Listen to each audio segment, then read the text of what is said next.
서윤 씨는 우리 가족 같은 분이세요. 이사장님 부인이 손님들에게 나를 소개할 때마다 하시는 말이었다. 처음엔 그저 사교적인 인사말이려니 했다. 하지만 20년이 넘는 세월이 흐르는 동안 나는 정말로 그 말을 믿게 되었다. 장학재단 이사장 댁에서 일하기 시작한 건 26살 때였다. 이제 48. 내 인생의 절반 이상을 이 집에서 보냈다. 아침 6시에 일어나 부엌에 들어서면 이 집 냄새가 내 집 냄새처럼 익숙했다. 거실 소파에 푹 꺼진 자리, 복도 3번째 나무판자 삐걱거리는 소리, 안방 커튼으로 스며드는 아침 햇살의 각도까지 모든 것이 내 몸에 새겨져 있었다. 큰아드님 준혁이는 내가 왔을 때 5살이었다. 젖병을 떼지 못해 밤마다 보챘던 아이. 내가 무릎에 앉혀 자장가를 불러주면 스르르 잠들곤 했다. 둘째 따님 지은이는 3살, 막내 현우는 갓 돌이 지났을 때였다. 그 아이들의 첫 걸음마, 첫 말, 첫 등교를 모두 내가 지켜봤다. 서윤 이모, 이거 어떻게 푸는 거예요? 준혁이가 수학 문제집을 들고 오면 함께 머리를 맞대고 풀었다. 지은이가 학교에서 따돌림을 당했을 땐 밤새 이야기를 들어주며 등을 토닥였다. 현우가 대학 입학 축하 파티에서 이모가 없었으면 여기까지 못 왔어요 라고 말했을 때 나는 진짜 가족이 된 것 같아 눈물이 났다. 할머니 병수발도 내 몫이었다. 치매로 가족들도 알아보지 못하게 됐을 때 유일하게 내 손길만은 받아주셨다. 유나, 밥 먹었니? 돌아가시기 전날까지 내 이름을 부르셨다. 장례식 때 이사장님이 내 어깨를 꼭 안으며 말씀하셨다. 어머니가 서윤 씨 덕분에 편안하게 가셨어요. 고맙습니다. 명절이면 차례상을 차리고 제사도 함께 지냈다. 이사장님 생신, 부인 생신, 아이들 생일까지 나는 그 집의 모든 기념일을 내 것처럼 챙겼다. 내 생일엔 케이크를 사주시고 보너스 봉투에 우리 서윤이에게라고 손편지를 넣어주셨다. 법적으로는 고용인이었지만 마음만큼은 진짜 가족이라고 믿었다. 아니, 믿고 싶었다. 내게는 친정 식구도 없고 시댁도 없었다. 일찍 부모님을 여의고 혼자 살아온 내게 이 집이 전부였다. 서윤 씨 없으면 우리 집 안 돌아가요. 부인께서 늘 하시던 말씀. 나중에 나이 들어서도 우리 곁에 있어줘야 해요. 이사장님의 약속? 나는 그 말들을 믿었다. 이 집에서 늙어가고 이 가족과 함께 남은 생을 보낼 거라고. 준혁이가 결혼하면 손주를 돌봐주고 지은이 아이들도 내가 키울 거라고. 그렇게 진짜 가족처럼 살아갈 거라고. 그날 아침까지만 해도 나는 여전히 그렇게 믿고 있었다. 서윤 씨, 준혁이가 결혼했어요. 이사장님 부인의 목소리에는 설렘이 가득했다. 나도 마찬가지였다. 내가 젖병 물리고 기저귀 갈아주고 학교 가방 싸주던 그 아이가 어엿한 남편이 되다니 가슴이 벅찼다. 신부가 참 예쁘고 착해요. 서윤 씨가 보면 정말 좋아하실 거예요. 결혼식 날 나는 하객도 아니고 가족도 아닌 애매한 자리에 앉았다.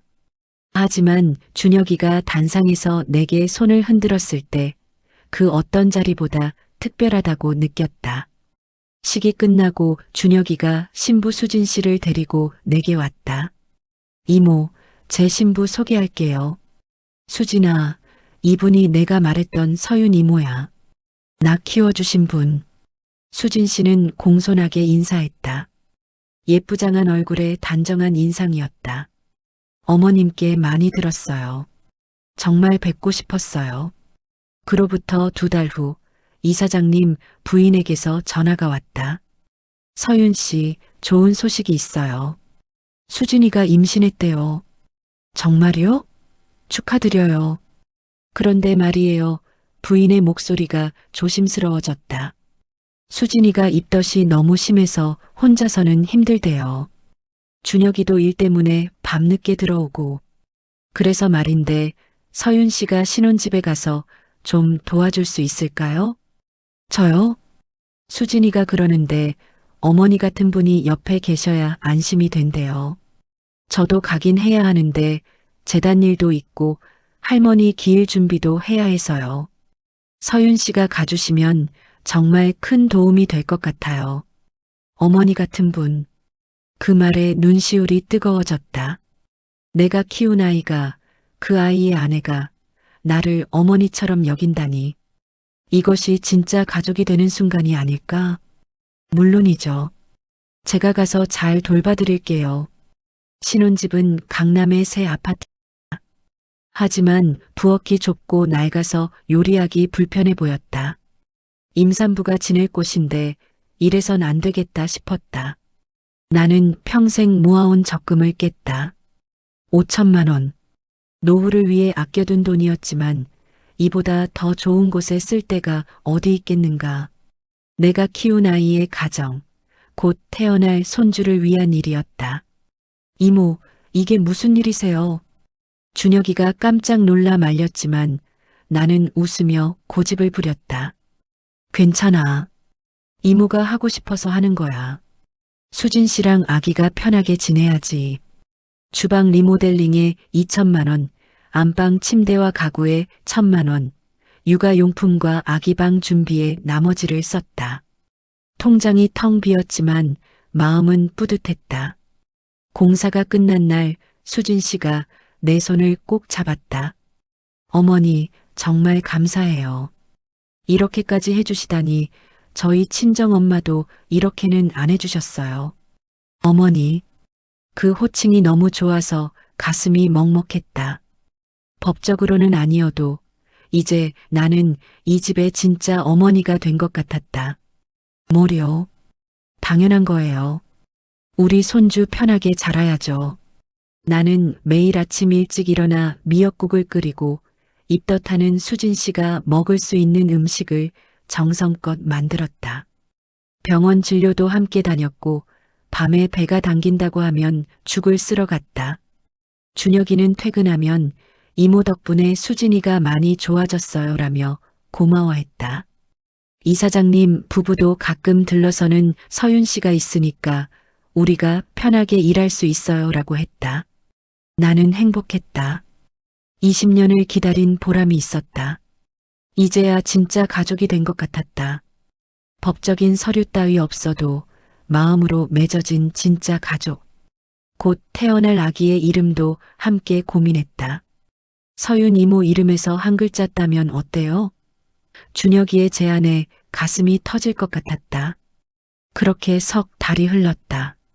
배가 부른 수진 씨를 보며 나는 내 미래를 그렸다. 아기가 태어나면 내가 돌봐주고 걸음마를 가르쳐주고 준혁이처럼 키워주는 모습을.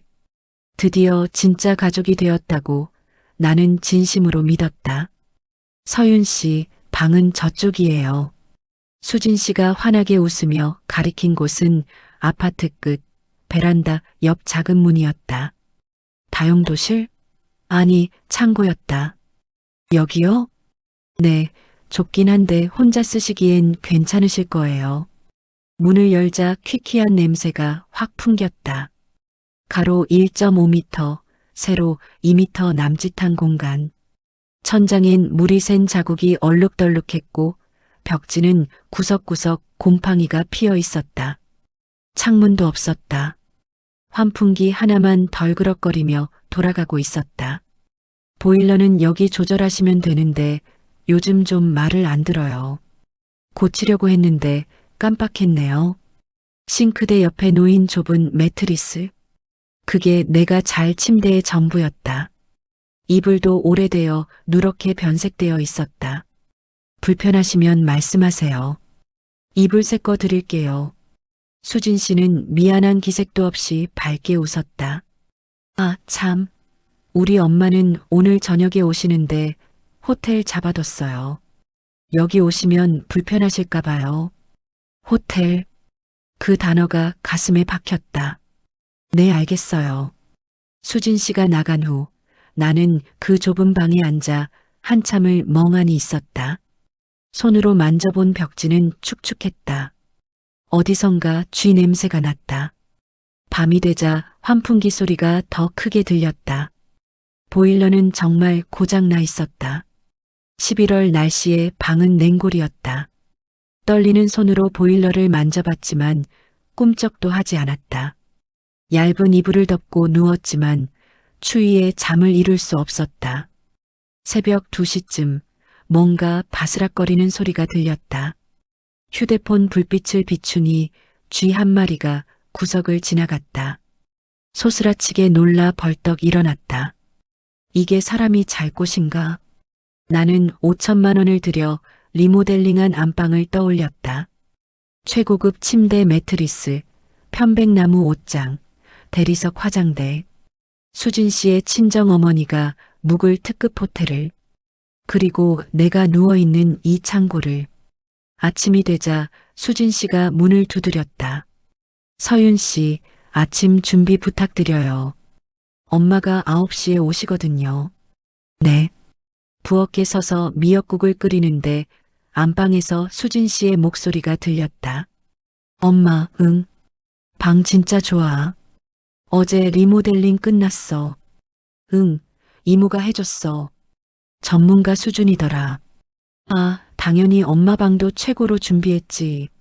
전문가 수준. 내가 5천만 원 들여 리모델링한 집을 마치 내가 시공업자인 것처럼 말하고 있었다. 9시 수진 씨의 어머니가 도착했다. 명품 핸드백을 든 단정한 인상의 여성이었다. 어머, 우리 딸. 집 정말 예쁘다. 그쵸? 주방이랑 안방 다 새로 했어요. 돈 많이 들었겠네? 준혁이가 다 해줬어요. 내 존재는 투명인간처럼 지워졌다. 인사를 드려도 겨우 고개만 까딱할 뿐이었다. 아, 서윤 씨. 점심은 12시까지 준비해 주시고요. 설거지 끝나면 장 좀 봐주세요. 수진 씨가 건넨 장바구니엔 메모지가 빼곡했다. 특급 한우, 유기농 채소, 수입 과일 친정어머니 접대용 식재료였다. 아, 그리고 제 방 청소는 안 하셔도 돼요. 엄마랑 제가 할게요. 서윤 씨 방이나 화장실 청소 부탁드려요. 내 방. 그 차가운 창고를 내 방이라고 불렀다. 저녁 식사 때 나는 부엌 구석에서 홀로 김치찌개를 먹었다. 거실에선 세 사람이 내가 차린 한정식을 먹으며 웃고 있었다. 서윤 씨 요리 솜씨 좋으시네요. 수진 씨 어머니의 말. 네, 이모가 오래 하셔서 익숙하세요. 수진 씨의 대답. 이모. 더 이상 어머니가 아니었다. 밤이 되어 다시 그 창고로 들어갔다. 여전히 춥고 여전히 곰팡이 냄새가 났다. 쥐는 또 나타났다. 나는 이불을 뒤집어 쓰고 생각했다. 내가 너무 기대한 걸까? 당연한 걸 바란 걸까? 나는 고용인일 뿐인데 가족이 될 거라고 착각한 걸까? 아니다. 이건 거절이 아니었다. 이건 모욕이었다. 5천만 원을 받아놓고 호텔에 묵는 친정어머니와 창고에 재운 나를 같은 어머니라고 부를 수는 없는 일이었다. 눈물이 났다. 분노가 아니라 수치심이었다. 스스로를 탓하는 마음이었다. 하지만 어쩌겠는가. 나는 떠날 곳도 없었다. 돌아갈 곳도 없었다. 그저 참고 견뎌야 했다. 사흘째 밤 나는 창고방 바닥에 무릎을 꿇고 앉아 있었다. 보일러는 여전히 고장나 있었다. 수진 씨에게 2번이나 말했지만 깜빡했네요. 다음 주에 기사 불을 깨우라는 대답만 돌아왔다. 안방 온도계는 24도를 가리키고 있었다. 내가 있는 이곳은 손가락이 시릴 정도로 추웠다. 곰팡이 냄새가 코를 찔렀다. 축축한 담요를 뒤집어 쓰고 나는 소리 없이 울었다. 가족 같은 분, 이사장님 부인이 그렇게 말할 때마다 나는 정말 가족이 된 줄 알았다. 준혁이가 이모 없으면 안 돼요라고 했을 때 나는 내가 필요한 사람이라고 믿었다. 수진 씨가 어머니라고 불렀을 때 나는 진짜 어머니가 된 것 같았다. 하지만 지금 이 순간 쥐가 돌아다니는 창고에 혼자 떨고 있는 이 순간 20년의 헌신, 5천만 원의 희생, 그 모든 것의 가치가 창고 한 칸이었다. 눈물이 멈추지 않았다. 분노도 아니고 슬픔도 아니었다. 그보다 더 깊은 곳에서 올라오는 감정이었다. 수치심, 나 자신에 대한 연민, 그리고 배신감.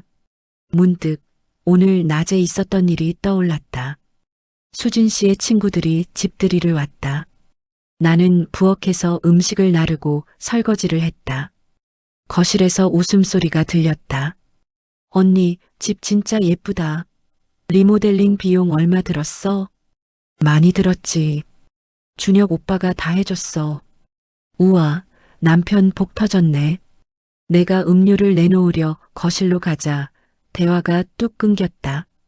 친구 중 하나가 나를 힐끗 보며 속삭였다. 가사 도우미 쓰네. 응, 시댁에서 오래 일하신 분이야. 요리 잘하셔. 가사 도우미. 나는 그저 고용된 사람이었다. 처음부터 끝까지. 컵을 놓고 돌아서는데 수진 씨가 불렀다. 서윤 씨, 화장실 휴지 떨어졌는데 채워주세요. 친구들 앞에서 아무렇지도 않게 그 순간 깨달았다. 나는 이 집에서 가족이 아니었다. 그저 편리한 도구였다. 언제든 쓰고 버릴 수 있는. 창고방에서 나는 떨리는 손으로 휴대폰을 꺼냈다. 통장 잔액 73만 원. 평생 모은 돈을 다 쏟아부은 결과였다. 노후 자금도 비상금도 없었다. 돌아갈 집도 없었다. 이사장님 댁 살림 집도 이미 새로운 사람이 들어왔다고 들었다. 나는 갇혔다. 이 굴욕 속에 새벽 4시 환풍기 소리만 덜그럭거렸다. 나는 곰팡이 핀 벽을 만졌다. 차갑고 축축했다. 이게 내 20년의 값이었다. 아니다. 손을 떼며 생각했다. 아니다. 이건 내가 받아야 할 대우가 아니다. 나는 한 가족을 키웠다. 아이 셋을 내 손으로 키웠다. 할머니를 돌봤다. 명절마다 차례상을 차렸다. 밤낮 없이 일했다. 내 인생을 바쳤다. 그런데 왜 나는 여기서 쥐와 함께 떨어야 하는가? 왜 나는 내가 지은 집에서 가장 비참한 곳에 있어야 하는가? 분노가 치밀었다. 하지만 이번엔 나 자신에 대한 분노가 아니었다. 이 상황을 만든 사람들에 대한, 나를 이용한 사람들에 대한 분노였다. 바닥에 주먹을 내리쳤다. 아프지 않았다.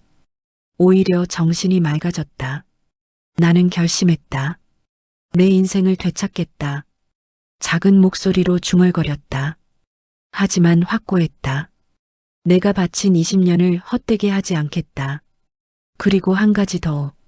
기억 못하는 사람들에게 내가 누군지 똑똑히 알려주겠다. 나는 일어섰다. 떨리는 다리로 하지만 똑바로 섰다. 이제 더 이상 무릎 꿇지 않겠다. 이제 더 이상 고개 숙이지 않겠다. 나는 서윤이다. 누군가의 그림자가 아니라 내 이름을 가진 한 사람이다. 창고 문을 열었다. 거실은 어둠에 잠겨 있었다. 내가 정성껏 꾸민 주방, 내 돈으로 리모델링한 안방, 곧 태어날 아기를 위해 준비한 육아방. 모두 내 손으로 만든 것들이었다. 하지만 이제 나는 안다. 그것들은 내 것이 아니라는 걸. 그렇다면 그들에게 보여줘야 한다. 그것들이 누구 덕분에 존재하는지, 내가 사라지면 무엇이 무너지는지. 나는 조용히 부엌으로 걸어갔다. 냉장고를 열었다. 내일 아침 미역국을 끓일 재료들이 정갈하게 놓여 있었다. 손이 멈췄다. 아니다. 아직은 아니다. 때를 기다려야 한다. 영리하게, 신중하게. 나는 냉장고 문을 닫았다. 그리고 다시 창고로 돌아왔다. 차갑고 곰팡이 냄새 나는 그곳으로. 하지만 이번엔 달랐다. 나는 더 이상 희생자가 아니었다. 나는 첫 문턱을 넘었다. 각성의 문턱을. 그리고 이제 진짜 여정이 시작될 것이다. 다음 날 아침 나는 평소처럼 6시에 일어났다. 미역국을 끓이고 밥을 지었다. 수진 씨가 좋아하는 나물 반찬도 꺼내 놓았다. 서윤 씨, 오늘도 맛있겠어요. 수진 씨는 아무것도 모른 채 환하게 웃었다. 나도 웃었다. 하지만 그 웃음 뒤에 무엇이 있는지 그녀는 알지 못했다. 설거지를 하면서 나는 생각했다. 무엇부터 시작할 것인가? 먼저 증거가 필요했다. 점심 준비를 핑계로 이사장님 댁에 들렀다. 부인이 반갑게 맞았다. 서윤 씨, 준혁이네 집은 어때요? 수진이가 잘해줘요? 네, 잘 지내고 있어요. 다행이네. 아, 서윤 씨 방 정리하다가 오래된 서류들 발견했는데 가져가실래요? 무슨 서류요? 옛날 급여 명세서 같은 거요. 버리려다가 혹시나 싶어서요. 심장이 뛰었다. 하지만 침착하게 대답했다. 아, 네. 제가 가져갈게요. 상자를 열어보니 20년치 문서들이 뒤섞여 있었다. 급여 명세서, 계약서 아니, 계약서는 없었다. 애초에 정식 계약을 한 적이 없었으니까. 급여 명세서를 꼼꼼히 살펴봤다. 2005년부터 2015년까지 최저임금에도 못 미치는 금액들, 주휴수당도 연차수당도 퇴직금도 없었다. 명절 보너스라고 받은 것도 법정 수당에 한참 못 미쳤다. 그리고 2015년 이후로는 명세서 자체가 없었다. 가족처럼 지내니까 굳이 그런 거 안 해도 되죠? 라던 이사장님의 말이 떠올랐다. 나는 그때 고개를 끄덕였었다. 바보같이. 저녁 창고방에서 나는 노트북을 켰다. 인터넷 카페에서 부당해고, 임금체불, 가사노동자 권리를 검색했다. 수많은 사례들이 나왔다. 나와 비슷한 상황의 사람들이 이렇게나 많았다. 한 게시글이 눈에 들어왔다. 20년 일했는데 퇴직금도 못 받았어요. 법률구조공단 도움받아 해결했습니다.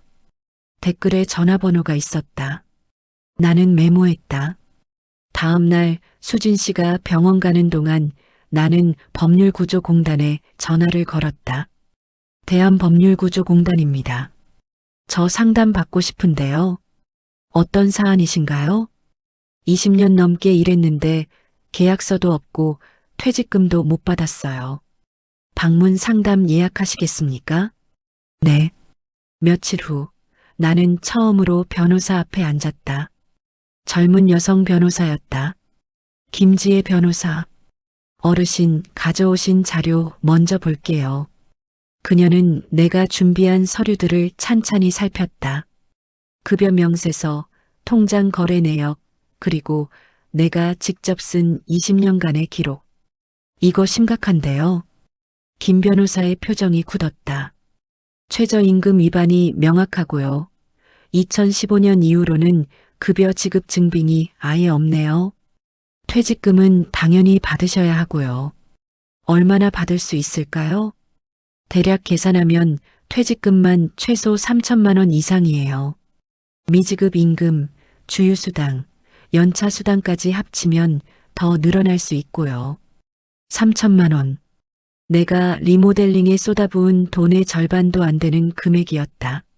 하지만 그것이 문제가 아니었다. 소송하면 이길 수 있나요? 증거가 충분해요. 이기실 겁니다. 그럼 해주세요. 김 변호사가 고개를 끄덕였다. 준비하시면 돼요. 쉽지 않을 거예요.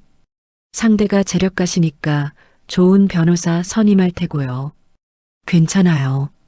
나는 단호하게 말했다. 제가 져야 할 싸움이에요.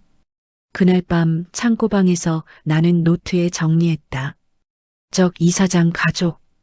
20년간 나를 착취한 사람들.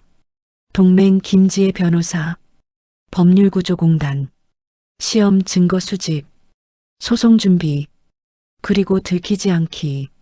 마지막 문장에 밑줄을 그었다. 들키지 않기. 아직은 그들이 모르게 움직여야 했다.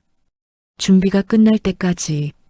일주일 후 나는 수진 씨 몰래 집안을 살폈다. 내가 쓴 5천만 원에 대한 증거가 필요했다. 리모델링 계약서, 가구 영수증, 송금 내역. 안방 서랍을 열자 서류 파일이 있었다. 주방 리모델링 견적서, 수신인 김준혁, 금액 2,200만 원.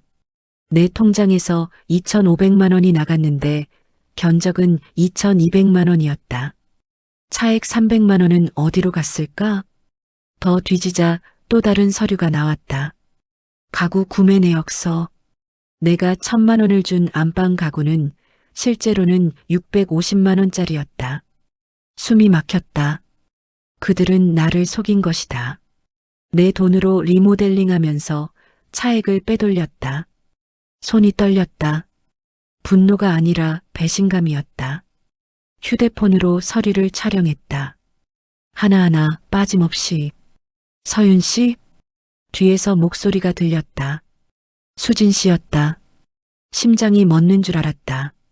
아, 청소하다가 서랍이 열려 있어서요. 아, 네. 그냥 두세요. 제가 정리할게요. 수진 씨는 의심하는 눈빛이었다. 하지만 더 묻지 않았다. 나는 조심스럽게 방을 나왔다. 가슴이 터질 듯 뛰었다. 위험했다. 하지만 증거는 확보했다. 그날 밤 김 변호사에게 사진을 전송했다. 곧 답장이 왔다. 이거 사기예요. 횡령 고소도 가능합니다. 나는 답장을 보냈다. 일단 보류하겠습니다. 타이밍을 봐서. 알겠습니다. 조심하세요. 창고방에 누워 나는 천장을 바라봤다. 이건 그냥 복수가 아니었다. 이건 내 이름을 되찾는 전쟁이었다. 20년간 서윤 씨, 이모, 가족 같은 분으로 불렸던 나. 이제는 당당히 서윤으로 서겠다. 그리고 그들에게 보여주겠다. 고작 식모라고 무시한 대가가 무엇인지. 환풍기 소리가 덜그럭거렸다. 하지만 이제 그 소리는 두렵지 않았다.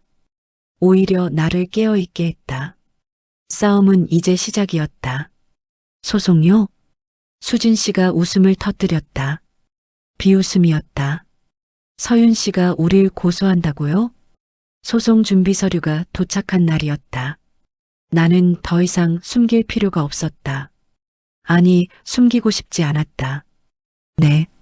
미지급 임금과 퇴직금 청구 소송이에요. 말도 안 돼요. 우리가 서윤 씨한테 얼마나 잘해줬는데. 수진 씨의 목소리가 높아졌다. 그녀는 휴대폰을 들어 준혁에게 전화를 걸었다. 여보, 지금 당장 와. 큰일 났어. 1시간 후 거실은 전쟁터가 되었다. 준혁, 수진, 그리고 급히 달려온 이사장님 부부까지 4사람이 나를 둘러싸고 섰다. 이모, 이게 무슨 짓이에요? 준혁의 목소리는 떨리고 있었다. 분노인지 당황스러움인지 알 수 없었다. 짓이 아니에요. 정당한 권리 행사예요. 정당한 권리? 우리가 이모한테 뭘 잘못했다고요? 이사장님이 나섰다. 서윤 씨, 진정하세요. 우리 조용히 해결합시다. 법정까지 갈 일이 아니잖아요. 조용히요? 나는 웃었다. 쓴웃음이었다. 20년을 조용히 살았어요.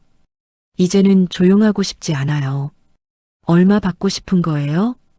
이사장님 부인이 차갑게 물었다. 돈 문제가 아니에요.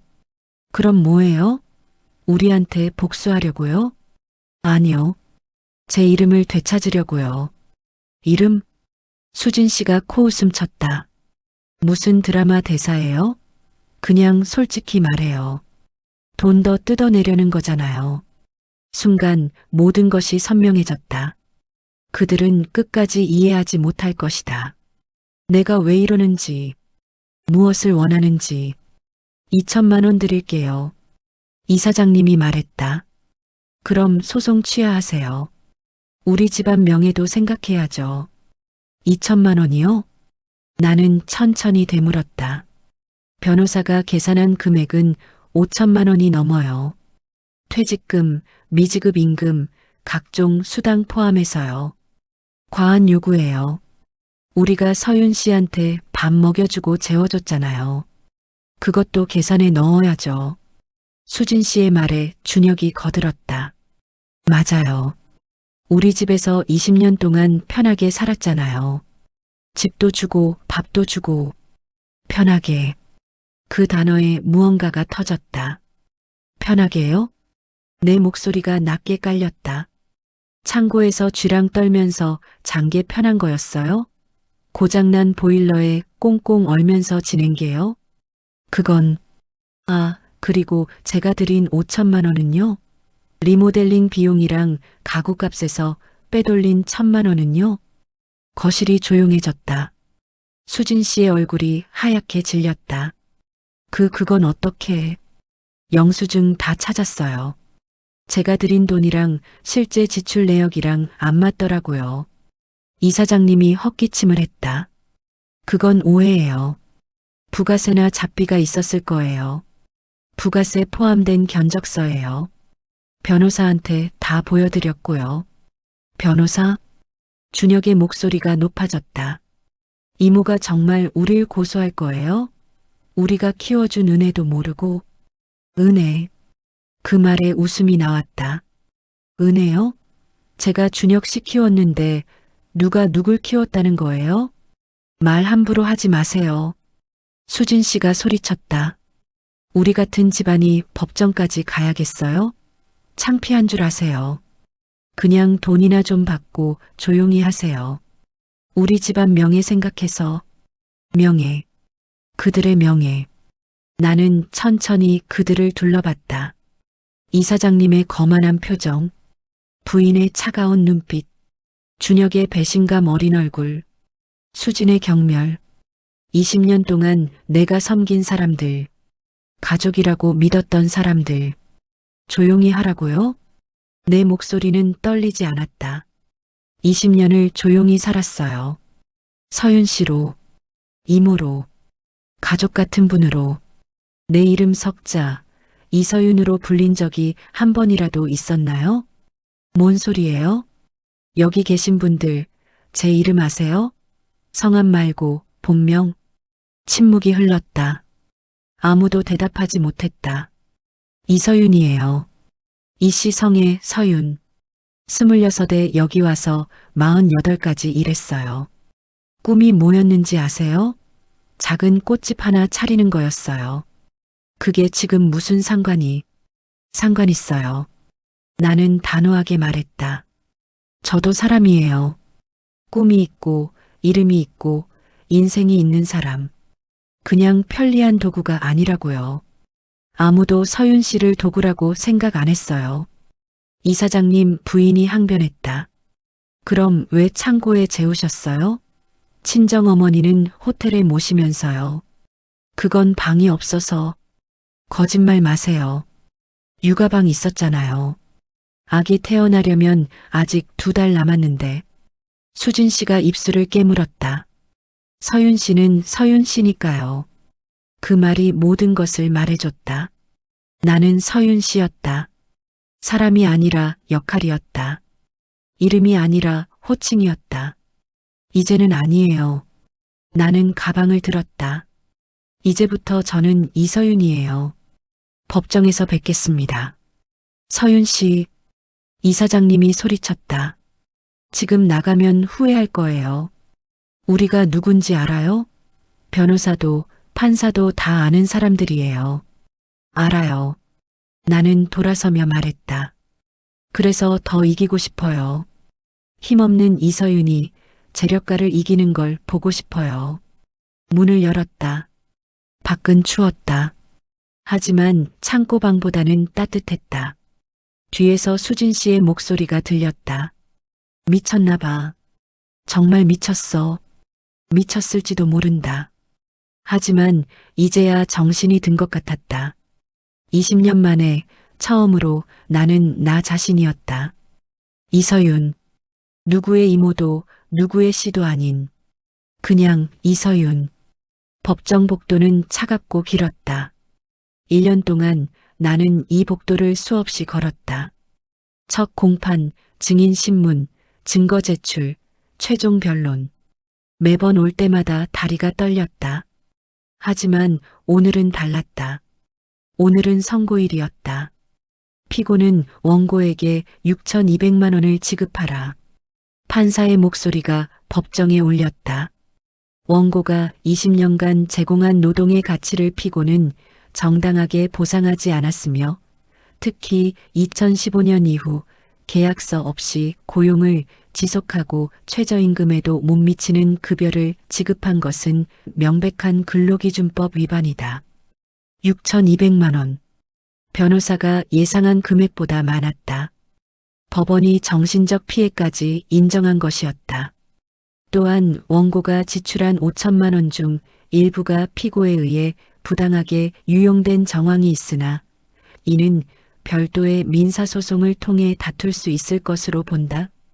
옆 테이블에서 이사장 가족이 앉아 있었다. 준혁의 얼굴은 창백했고 수지는 고개를 숙이고 있었다. 이사장님은 굳은 표정으로 판사를 노려봤다. 이상 선고를 마칩니다. 판사가 일어섰다. 나도 일어섰다. 다리가 휘청거렸다. 김지혜 변호사가 내 팔을 잡아줬다. 이겼어요. 서윤 씨, 이겼어요. 그녀의 목소리는 떨리고 있었다. 나는 아무 말도 할 수 없었다. 눈물만 흘러내렸다. 법정을 나서는데 기자들이 몰려왔다. 이서윤 씨, 소감 한 말씀 해주세요. 20년간 어떤 마음으로 일하셨나요? 앞으로 계획은 어떻게 되시나요? 카메라 플래시가 터졌다. 나는 당황스러웠다. 하지만 도망치지 않았다. 저는 목소리가 떨렸다. 저는 이서윤입니다. 20년 동안 서윤 씨로만 불렸지만 오늘 처음으로 제 이름을 되찾았습니다. 재판 과정이 힘들지 않으셨나요? 힘들었어요. 하지만 창고에서 쥐랑 떨던 것보다는 덜 힘들었어요. 기자들이 웅성거렸다. 창고요? 네. 제가 5천만 원 들여 리모델링 해준 집에서 저는 창고에서 잤어요. 가족이라고 믿었던 사람들이 저를 그렇게 대했어요. 그날 저녁 뉴스가 터졌다. 20년 헌신, 창고방 대우 전 가사도우미의 반격. 명문가의 민낯, 법정서 드러나다. 이서윤 씨 이제야 사람 대접받는 기분. 내 이름이 뉴스에 나왔다. 포털 사이트 실시간 검색어 1위에 이서윤이 올랐다. 댓글들이 쏟아졌다. 20년을 저렇게 일했는데 창고에 재웠다고? 인간이 아니네. 저런 집안이 장학재단 운영한다고? 위선자들. 이서윤 씨 응원합니다. 당신의 용기가 많은 사람들에게 힘이 될 거예요. 물론 악플도 있었다. 돈 받았으면 됐지 왜 난리야. 가사도우미 주제에 5천만 원이나 받아놓고. 하지만 나는 흔들리지 않았다. 악플을 쓰는 사람들도 결국 나를 이서윤이라는 이름으로 부르고 있었으니까. 일주일 후 이사장님 댁에서 연락이 왔다. 항소하겠습니다. 예상했던 일이었다. 그러세요. 김지혜 변호사가 말했다. 이기실 거예요. 1심보다 더 확실하게. 또 6개월의 싸움이 이어졌다. 하지만 이번에는 혼자가 아니었다. 뉴스를 보고 연락해온 사람들이 있었다. 저도 20년 일했는데 퇴직금 못 받았어요. 용기 내볼게요. 이서윤 씨 덕분에 제 권리를 찾았어요. 감사합니다. 가사노동자 권리단체에서도 연락이 왔다. 이서윤 씨, 우리와 함께 강연 다니실 생각 없으세요? 많은 분들이 당신의 이야기를 듣고 싶어 해요. 나는 강연장에 섰다. 처음에는 떨렸다. 하지만 청중들의 눈빛을 보며 입을 열었다. 저는 이서윤입니다. 20년 동안 제 이름을 잃고 살았습니다. 박수가 터졌다. 하지만 오늘 여러분 앞에 서 있는 저는 이서윤입니다. 누구의 이모도 누구의 씨도 아닌 그냥 이서윤. 청중 속에서 한 여성이 눈물을 닦았다. 강연이 끝나고 그녀가 다가왔다. 저도 15년째 일하고 있어요. 계약서도 없이. 오늘 이서윤 씨 이야기 듣고 결심했어요. 저도 제 이름 찾을 거예요. 나는 그녀의 손을 잡았다. 할 수 있어요. 저도 했으니까요. 항소심 선고일. 항소를 기각한다. 판사의 목소리는 더욱 단호했다. 피고의 주장은 받아들일 수 없다. 1심 판결은 정당하며 오히려 피해자에 대한 정신적 손해배상이 충분하지 않다고 본다. 이번에는 눈물이 나지 않았다. 그냥 웃었다. 법정을 나서며 나는 하늘을 올려다봤다. 맑았다. 한 기자가 다가왔다. 이서윤 씨, 이제 어떻게 하실 건가요? 살아갈 거예요. 나는 웃으며 대답했다. 이서윤으로요. 드디어 제 인생의 주인으로요. 구체적인 계획은요?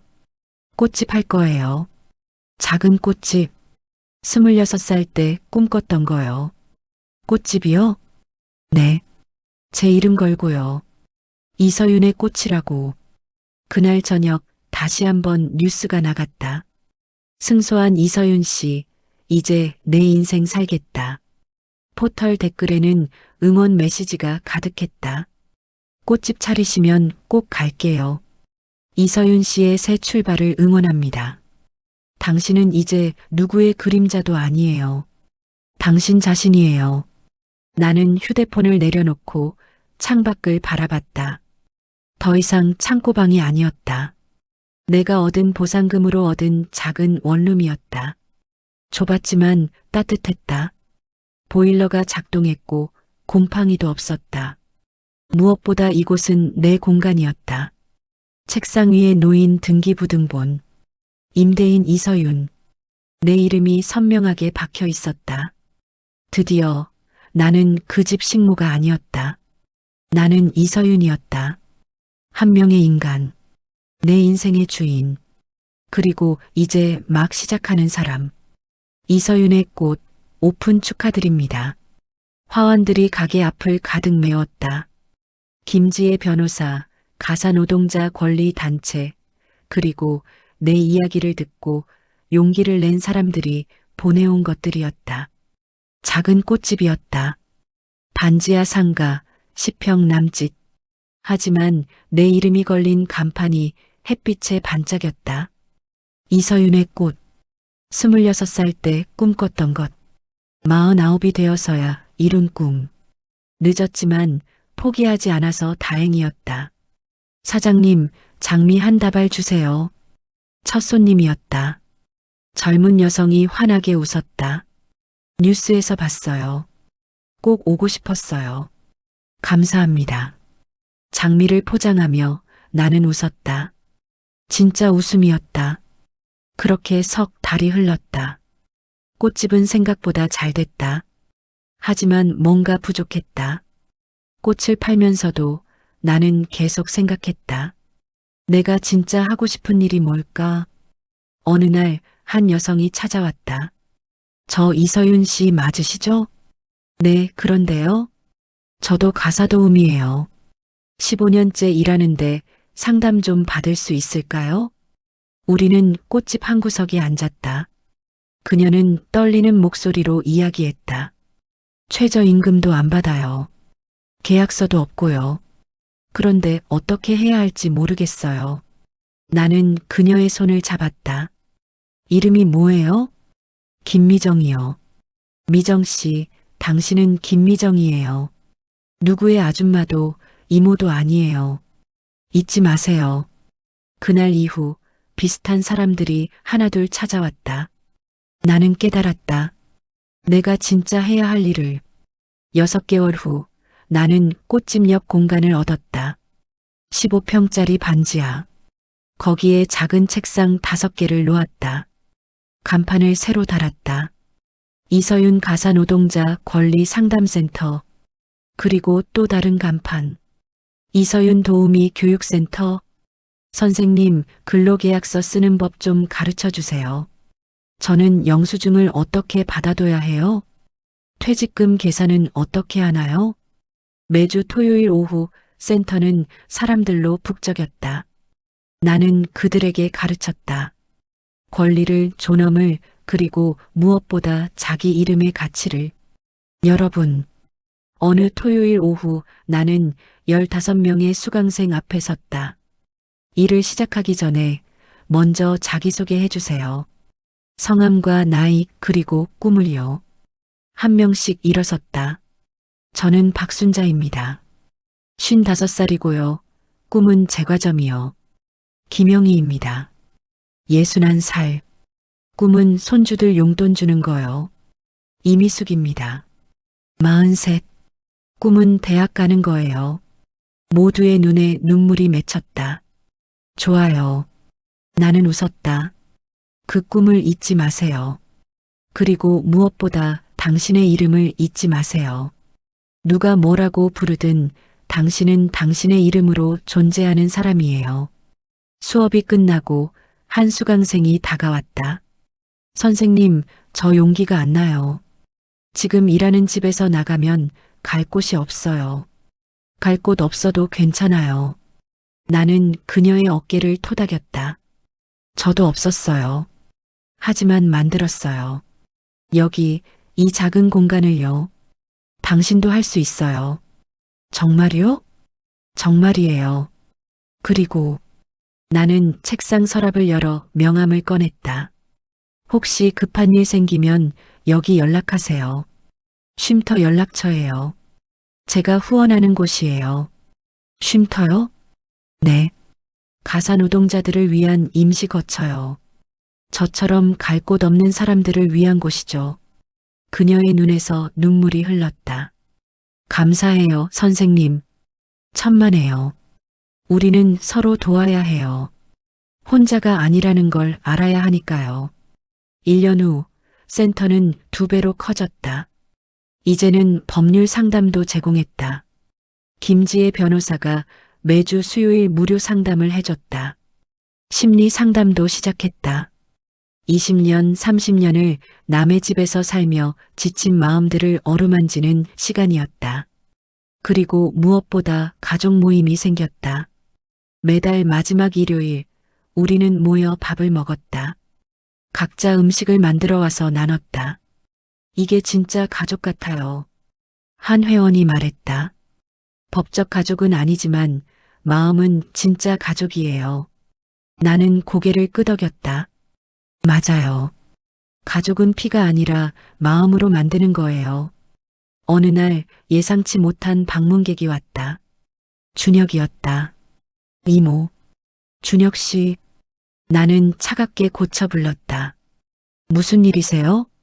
사과하러 왔어요. 그는 고개를 숙였다. 늦었지만 정말 죄송해요. 이모가 아니 이서윤 씨가 얼마나 힘들었는지 이제야 알았어요. 알았다고요? 수진이랑 이혼했어요. 애 낳고 나니까 수진이가 산후도우미한테도 똑같이 하더라고요. 그때 깨달았어요. 우리가 얼마나 잘못했는지. 나는 아무 말 없이 그를 바라봤다. 용서해달라는 건 아니에요. 그냥 미안하다고 말하고 싶었어요. 알겠어요. 그리고 그는 봉투를 꺼냈다. 리모델링 할 때 빼돌린 돈이에요. 전부 돌려드려요. 1,000만 원이 들어 있었다. 받으세요. 나는 봉투를 도로 밀었다. 센터 후원금으로 내세요. 이서윤 이름으로요. 이서윤. 그가 내 이름을 천천히 불렀다. 네. 이제 그게 제 이름이에요. 그날 저녁 나는 센터 창밖을 바라봤다. 거리에는 사람들이 오갔다. 각자의 이름으로 각자의 인생을 사는 사람들. 나도 이제 그 중 하나였다. 더 이상 누군가의 그림자가 아니었다. 더 이상 창고방에 갇혀 있지 않았다. 나는 이서윤이었다. 가사노동자들의 권리를 지키는 사람. 작은 꽃집과 센터를 운영하는 사장. 그리고 무엇보다 나만의 가족을 만든 사람. 피로 맺어지지 않았지만 마음으로 연결된 가족. 이름을 지키고 서로를 지켜주는 가족. 책상 위 액자에 걸린 문구를 다시 읽었다. 당신의 이름을 잊지 마세요. 절대 아무도 지워선 안 됩니다. 그리고 그 아래 내가 손수 쓴 글씨. 이서윤. 스스로 찾은 이름. 다시는 빼앗기지 않을 이름. 창밖으로 첫눈이 내렸다. 새로운 시작의 계절이었다. 나는 웃으며 중얼거렸다. 이제야 진짜 집에 돌아온 것 같아. 그리고 정말로 나는 돌아왔다. 잃어버렸던 나 자신에게로.